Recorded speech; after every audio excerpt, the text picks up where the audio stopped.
Welcome back to Monroeville at your service. Last segment, you heard Police Chief Doug Cole talk about his goal to have 50 officers on staff within the department. That number currently sits at 47, with a few officers having just recently been hired. A few months back, I had a chance to do a ride-along as veteran officer Derek Yeoman was in the midst of training one of our newest recruits. That's where we'll start the best from our Out on the Town segment. And today, you're doing training. Yes, I'm a field training officer. So what's that like in Monroeville? A new person comes on, do they spend a couple days, a week? How's it work? They actually spend a month on each shift, riding in the car with somebody, and then they spend another month on each shift individually, total of 6 months. But the second half of it, they're in a car by themselves, and their field training officer kind of shadows them.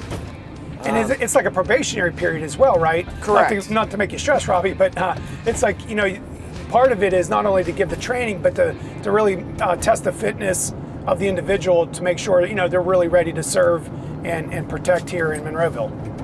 Yes. So you're doing evaluations throughout. Yeah, as an FTO, after each shift, I complete a daily evaluation that I give to Robbie here, the trainee. Anything about your service here and working in the community of Monroeville? What do you like best about serving here in Monroeville? Something different every day, I can guarantee you that. So from a police officer standpoint... That's a big part of it. Yeah. You're not doing the exact same thing all the time. Talk a little bit about your team. You have 40 some other coworkers, and what's it like? Yeah. You got to learn how to deal with a lot of different personalities in a bigger department. You're not all the same. Oh yeah. Thankfully, now I can only speak for our daylight shift because those are the guys I work with every day, and I see more than the others. Yeah. I mean, you'll see them at shift change, but a lot of us on daylight, even outside of work, we're close friends. We hang out, Yeah. So I think it keeps us a tighter department that way. What makes Monroeville great is the longevity of our officers. It's amazing how many of these officers have served a good part of their career. Their dedication to the community, their knowledge of the community, it is there because you're just saying their commitment to one another. You've been through a lot this year with a couple officer-involved shootings and a couple of our officers actually being shot. Yes, what has that been like for you as a team? I think it has solidified us in some ways. Has it made you think a little bit differently of how you approach your day? And yes and no, because if I came to work every day worrying about that, I would never be able to come to work. Yeah. I would never be able to come to work. Yeah.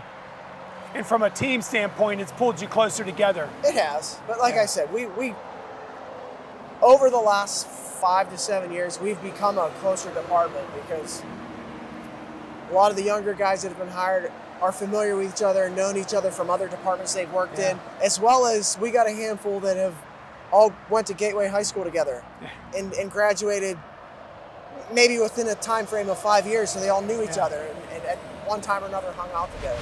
The overall project started last year, starting down near the exit off the Parkway East by Churchill. And if you notice, we got about halfway through last year, and then this year we're going to continue on for the remainder of the project out to the SR 48 intersection. Certainly to date, I want to thank all your residents for being patient with the construction that's taken place to date.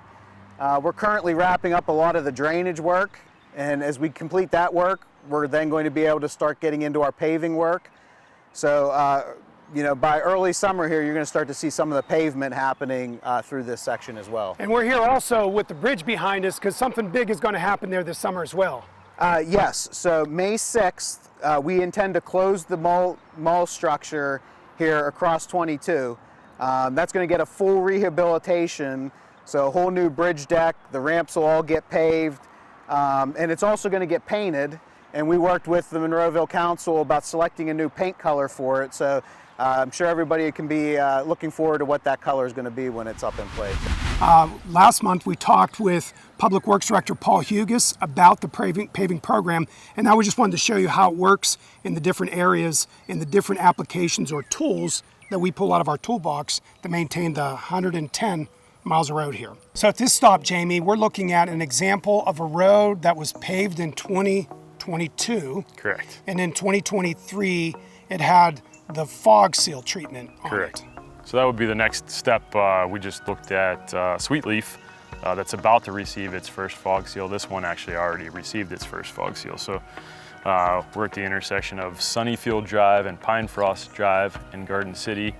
And really the only thing to look at on this road is if you were to recall from the last street, it looked already kind of oxidized and faded. It was kind of a lightish gray. This road, despite being 1 year older, is noticeably darker. And in some sections, it's a little bit clearer to tell than other sections, but you can see that the surface of the asphalt is enriched with that extra tar. So, you know, when we mix asphalt and place it, the entire thickness of the asphalt has the same amount of tar in it. In this case, though, once the asphalt has been placed, UV degradation occurs to the top. The mechanical abrasion from the vehicle tires is at the top. The rainwater hits the top. The freeze thaw starts at the top. So logically, that fog seal puts a little bit of extra tar at the surface where it's needed the most to combat all those sources of degradation. So again, this is just an example of a road that was received its first preventive maintenance treatment.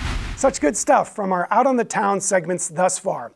To talk about what people do on a day-to-day basis is one thing, but to see it, I feel, resonates much more. In the coming months, we'll check in with a few of our fire departments and pay a visit to our library's Maker Lab as well, so stay tuned for those. Speaking of our library, not everything from today's show has been previously seen. The library recently held its 6th annual Fun Fest. Check out this video of the event, and we'll see you in just a minute. Hi, I'm Carson Berg, and we are here at the 6th annual Monroeville Library Fun Fest. This year, we're going to get a special guest appearance from Bluey. Along with Bluey, there are arts and crafts, games, inflatable rides, and so much more at this event. Let's go check out Fun Fest.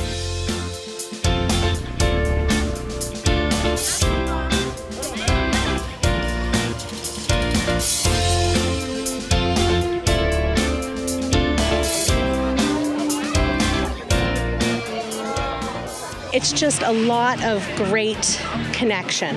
Anytime you have the opportunity to meet with people in an informal, fun setting, you get to know the community better, which helps you to serve them better. So I think this is just a great way for different departments to connect and for people to understand that those departments are here to serve them.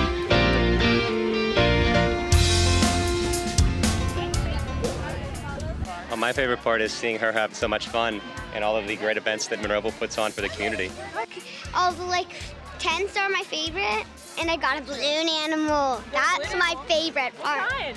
A unicorn. She's riding a rainbow.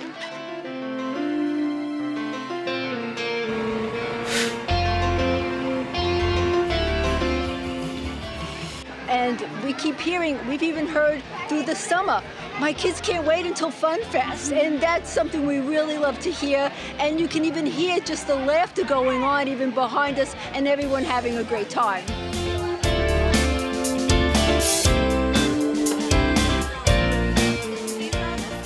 Yeah, I mean, this is a great thing that they put on, and we love it, we enjoy it, we're glad that they put it on for us.